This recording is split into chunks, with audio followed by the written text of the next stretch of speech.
અમરેલીના રાજુલા તાલુકાના વાવેરા ગામે સમસ્ત કોળી સમાજ દ્વારા સમૂહ લગ્નોત્સવનું આયોજન કરવામાં આવ્યું હતું.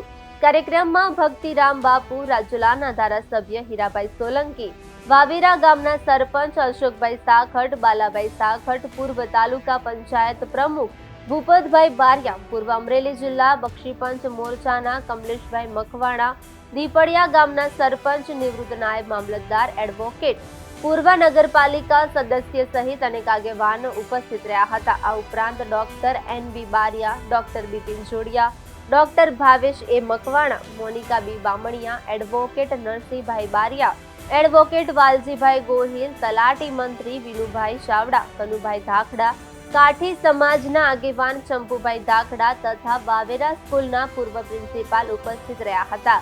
આ કાર્યક્રમ દરમિયાન તમામ મહેમાનોએ નવદંપતીઓને આશીર્વાદ પાઠવી શુભેચ્છાઓ પાઠવી હતી. આ પ્રસંગે ધારાસભ્ય તથા ભક્તિરામ બાપુએ પ્રસંગોચિત ઉદ્બોધન કરીને સમાજમાં વ્યાપ્ત કુરિવાજોને દૂર કરવા તેમજ સમાજનું મજબૂત બંધારણ તૈયાર કરવા અપીલ કરી હતી.